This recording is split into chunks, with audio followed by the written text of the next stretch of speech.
Hey guys, Adam with 541 Fish Keepers here, and I was just going to do a quick video on some DIY fish tank decor. So, around here we've got lots of lava and juniper, and personally I like the way it looks, so I'm going to use it for my new setup. So what I do is, I take measurements on the tank, and then I measure up some rocks, and normally draw up a little bit of a game plan on how to set it up in the tank. That way you kind of get an idea as to what you're going for with your setup, the way you want it to all look, and then you go out and find some rocks that look like I can work with, and may not end up using all this, we'll see, depends how it goes. But what I do first is I prep them all, make sure to get all the dirt out of all the pores,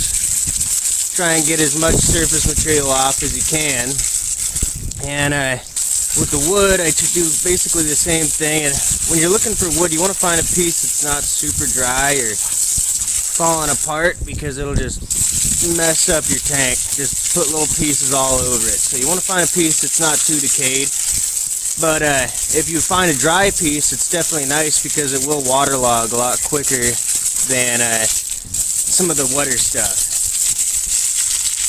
So after you get done rinsing them, the next step I will show you guys is I'm going to take them inside and start boiling some of the ones I can fit in there. We might have to get a little creative with some of the bigger pieces, but I will show you that step next. Okay, so the next step is you want to get a big pot, probably the biggest one you can find, of boiling water going. And it doesn't need to be quite boiling. This one looks like it's right about 160 degrees. Should be more than enough, because basically the whole point of this step is to just get all the bacteria and some of the stuff clinging onto the rocks off. So 150 will be more than enough to take care of that. So you put your rocks in, and I will warn, depending on certain types of rocks, they can get little air bubbles trapped inside and could possibly blow up on you. So be careful with that. Maybe put a lid over the top of it. With lava you don't have to worry about it too much, but other kinds of rocks, it could be a little problematic. So you're going to want to leave them in, boil for, I don't know, probably 4 or 5 minutes. And afterwards you can remove them. Be careful when doing so, because they will be toasty. And let them cool off for, oh shoot, I don't know, 10 or 15 minutes before you handle them. Okay, so going back to the driftwood, I want to show you guys what I'm going to do next, just to make sure we get the majority of the little strangling particles off of it. That way they don't pollute your tank up. So I've just got this scraper here, and what I'm going to do is just kind of go over the surface and try and knock off as much of that loose stuff as I can get off of it, because the more of it I get off with this, the less of it I have to worry about floating around in the tank. So you can go pretty aggressive with it, just depends on what kind of wood you're using. And don't worry about scratching up the surface or anything, because after a couple weeks of being in the tank you won't be able to see it anyway. But yeah, just work it, removing as much of the loose stuff as you can. And I mean, you don't have to be perfect. Some of it's gonna get in the tank no matter what. That's just part of doing it this way. But yeah, just go at it for a handful of minutes, get the majority of the loose stuff you can off. And when you're done with that step, then you will be ready to put some boiling water on this thing.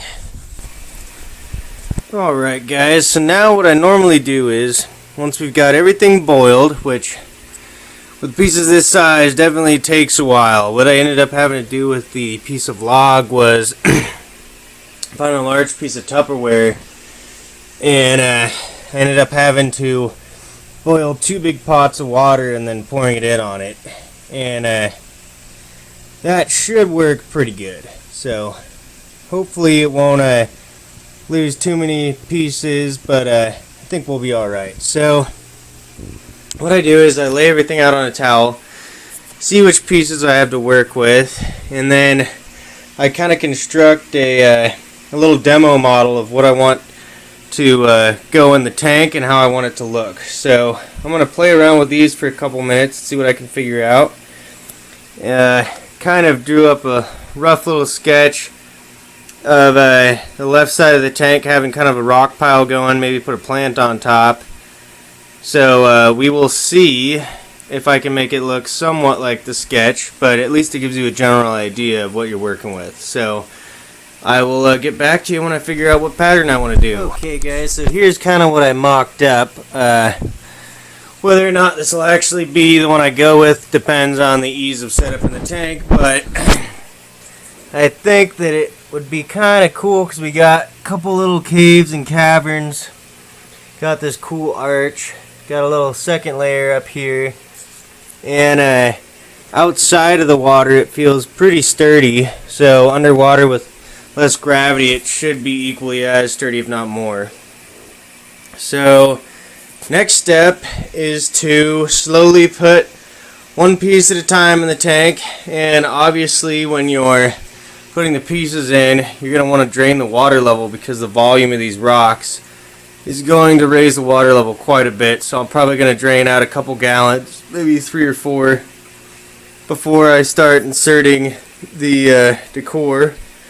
And also, being an acrylic tank, if you're using an acrylic tank or a glass tank, just be very careful when you're putting the pieces in because you can scratch the insides of the tank pretty dang good, especially with sharper edges and stuff like lava. So I am going to definitely be extremely careful while placing the rocks, and if that wasn't the case I'd try and get it on camera for you guys, but since I have a feeling I'm going to need both my hands, I probably won't be able to do that unless I set up a tripod.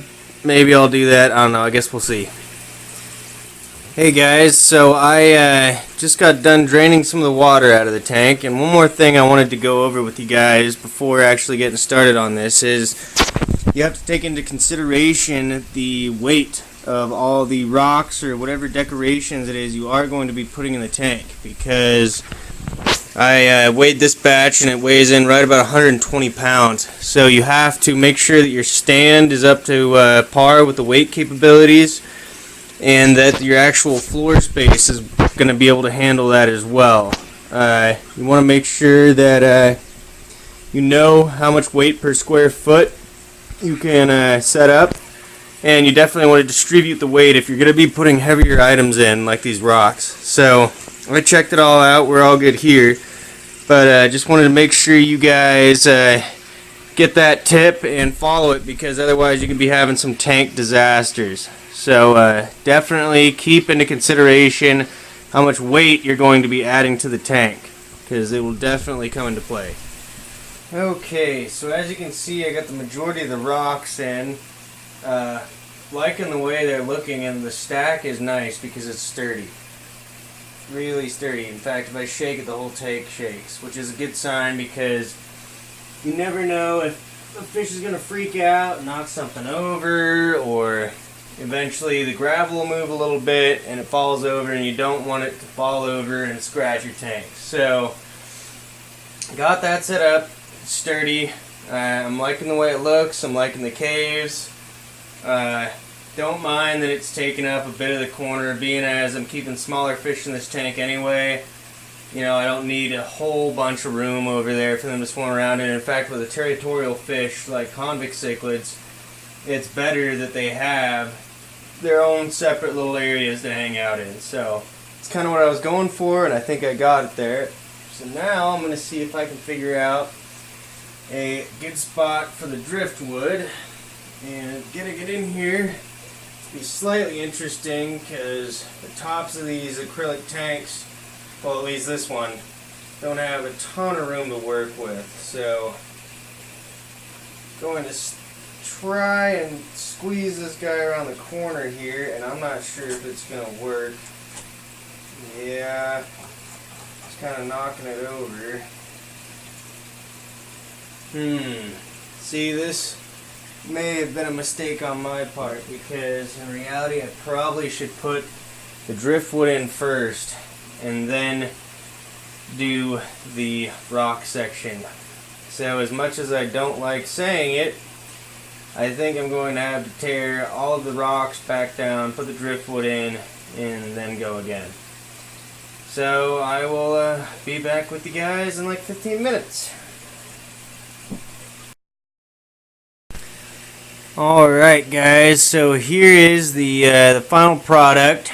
Water's a little bit stirred up right now, which is normal when you're putting in new features. The actual decorated side ended up being a little bit bulkier than I had pictured it in the tank, but that's alright. The black convict cichlids really like having places they can retreat and kind of be secluded from the other fish, especially if they start spawning and getting very territorial. It's good to have things to break up the tank, so I think this feature will definitely do that, and they're already starting to come in and check out some of the little caves and stuff. And got the driftwood in. It's kind of hard to see because, like I said, the water's a little murky now, but the driftwood's in back there. I think it's looking pretty cool. And I rearranged a couple things on that side of the tank. But yeah, I'll definitely put another clip up once the water clears up a little bit and let you all see what it looks like. Alright guys, so just a conclusion. I wanted to go over a couple things. So the setup I've got now is obviously not going to be a permanent thing. It's kind of temporary because of their fry. I want to give the fry lots of places to hide and get away from some of the larger fish in the tank when they need to. The reason I say this is because obviously it'd be hard pressed to clean the glass in some of these tighter areas, and even more hard pressed to try and catch any of the fish out of the tank. So the setup would not be ideal for a permanent situation, something like this. You'd want to do a little more temporary. Obviously, fish keeping is a labor of love, so constantly tweaking with things and messing with things. But yeah, I just want to let you guys know that's the main reason I did that. And then also, I was worried about the circulation around this part of the tank, being as it is so tight quarters with all these caves. So what I did was I snuck a power head into this back corner here. Here's the back of it, and that way you get the water flowing down through these back channels here. Sorry for the camera quality, the sun's just poking through the window right there. But yeah, I will definitely keep you guys up to date, and like I said, I'll put another video up when this clears up a little bit so we can get a bit better idea as to how it all looks. And of course, the little babies are still all doing good, cruising around. And I'm thinking, I don't know, I might wait a couple more weeks until they start getting a little bit bigger, and then see about possibly letting them go in the big tank, which would be sweet. Alright guys, well that's kind of my conclusion for the do-it-yourself tank decor.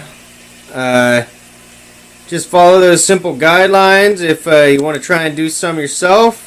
Obviously you can save quite a bit of money doing it that way, and if you have the resources around you, why not go for it? One thing I would say is, you know, some rocks contain heavy metals, so you don't want to probably be doing it with rocks that have high amounts of iron or copper. They might screw with some a little more sensitive fish. But for cichlids, they're hardy as heck. I mean, you'd have a hard time changing the parameters enough to really screw with them. But yeah, as always, thanks for watching, guys. If you liked the video, give us a thumbs up. If you got any comments or suggestions, feel free to let us know what you're thinking. And if you like the videos and want to see some more coming, please subscribe to us. We definitely appreciate it, and we will keep you guys up to date on what is going on. Thanks.